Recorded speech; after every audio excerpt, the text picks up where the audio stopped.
All right, welcome to this explainer. Today, we're going to completely demystify control charts. We're skipping the heavy math that usually bogs everyone down, and instead, we're focusing entirely on the core principles of the process lifecycle. Think of this as your practical, no-nonsense guide to figuring out what your data is literally trying to tell you without getting lost in all those equations. So here's our agenda for today. We're going to hit the voice of the process, the ultimate charting sin, subgroups in chart selection, phase I versus phase II, run rules and signals, and finally wrap up with the false alarm trade-off. Let's get right into it. Section 1. Voice of the process. You see, a control chart isn't just a static picture or some one-off snapshot of your data. It's a living, breathing, repeated test. Basically, it acts as an alarm system for your manufacturing line, repeatedly asking one critical question. Is the variation we are seeing right now just the normal breathing of the machine, or has something fundamentally actually changed? You'll often hear folks call control limits the voice of the process, and there's a really good reason for that. They're calculated directly from the data itself. They describe what the process actually does in reality, meaning nobody negotiates these limits. You don't set them by company policy, and you definitely don't just widen them to stop the alarms from ringing. The process decides where the limits go, you just do the arithmetic. So how do we define those limits? Well, we use the number 3, specifically the 3 sigma convention. Now, we use 3 sigma because it represents a century-old economic balance. Make the limits too tight, and you're constantly chasing useless noise, right? You're just wasting time. But make them too wide, and you'll miss real expensive shifts and end up shipping bad product. 3 sigma just hits that perfect sweet spot of risk and reward. Section 2. The ultimate charting sin. Okay, we really need to talk about the single most dangerous mistake you can make in industrial statistics: confusing control limits with specification limits. These two things have completely different origins and meanings. Control limits are the voice of the process. They're computed from data and tell you what the process actually does. Specification limits? That's the voice of the customer or regulator. They're set by requirements and dictate what the product must be. Honestly, they don't even measure the same units of variability. Because they are so fundamentally different, there's an absolute golden rule. Never draw a specification limit on a control chart. I've got to be completely unyielding on this one. It's the most common error out there, mostly because specs are usually wider than control limits. If you plot them together, an out-of-control process suddenly looks perfectly comfortable.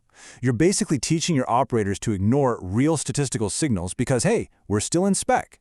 That delay costs you investigations and ultimately perfectly good product. Section 3. Subgroups and chart selection. So, setting up a chart properly starts with what we call rational subgrouping. This basically means you carefully choose your data clusters so that only everyday process noise, the common cause variation, is trapped completely within the subgroup.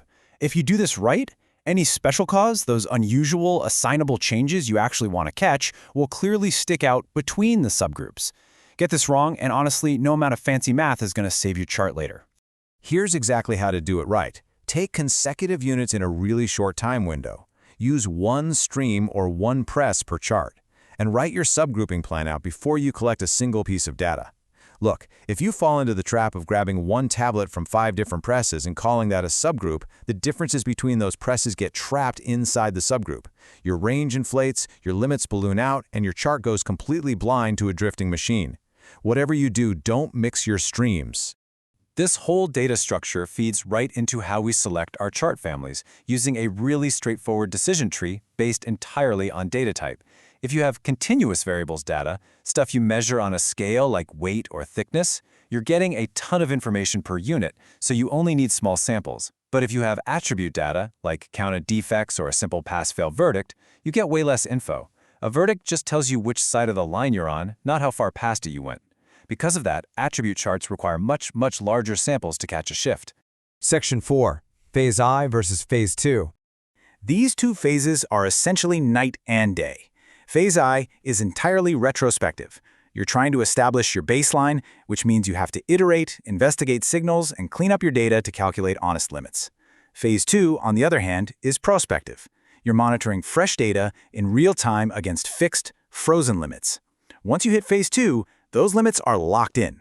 The only way they change is if you make a formally documented, validated change to the process or permanently eliminate an assignable cause. And I really have to emphasize what it means when we actually achieve phase II stability. Being in control simply means predictable. It does not mean good. A perfectly stable in-control process can still churn out bad product all day long. Stability is strictly about predictable behavior. It tells you absolutely nothing about customer acceptability. It just means the process is consistently doing what it always does. Section 5. Run rules and signals. When it comes to reading a chart, there's a very specific order of operations. First, confirm it's the right chart. Second, read the variation spread first, like your range chart. Third, you only read the location mean if and only if the spread is stable. Finally, look for out-of-limit points and patterns. The massive takeaway here is step 2. If your variation spread is out of control, you have to read that first. Trying to interpret a process mean when the spread is just jumping all over the place is mathematically meaningless. Now, if you do find that your process is stable, here is the absolute golden rule of monitoring. Do not adjust a stable process. Nudging common cause noise actually increases your variation. If you aggressively tweak a machine just because a point drifted a tiny bit toward a limit without actually triggering a signal, you're tampering. You're reacting to normal noise as if it were a signal, and you're going to make the output worse, not better. But that does beg an interesting question. Is one rule really enough to catch every single process shift? The classic rule, looking for a single point beyond 3 sigma, is amazing for catching huge, sudden shifts fast. But how on earth do we catch the tiny, subtle drifts before they wipe out an entire batch? I mean, a 1 sigma shift could take 4.5 subgroups to even show up if we're only relying on Rule 1. And that is exactly why we use supplementary run rules. So 1 point beyond 3 sigma catches the large shifts. 9 points in a row on one side tells you the center has absolutely moved. 6 points steadily trending points to tool wear or a slow drift. And 14 points alternating up and down, that usually screams over-adjustment. We rely on these rules because mathematically, the probability of getting 9 points in a row on one side of the center line is just as wildly rare as getting a single massive spike. It's all about catching the patterns, not just the massive outliers. Section 6. The false alarm trade-off.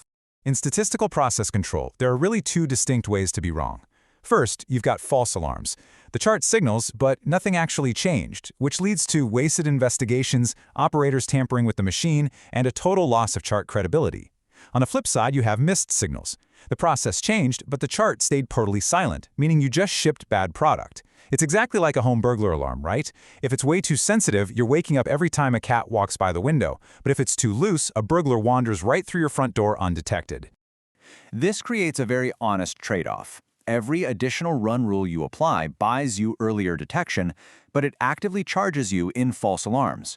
You literally cannot eliminate both errors at the same time. You have to sit down and honestly decide your risk tolerance based on the product you're making. And then you must state exactly which rules you're using in your standard operating procedures before you ever look at the data. Which brings us to the most practical takeaway of this whole explainer. A signal without a pre-written response plan is really just noise. If your chart throws a signal, but you don't already have an out-of-control action plan that clearly details exactly who to call, what to quarantine, and who handles the investigation, are you actually controlling your process? Or are you just sitting there admiring the problem? Write your plan when you're calm, long before the alarm ever goes off. So I'll leave you with this. What are you going to do differently now that you understand the true voice of your process?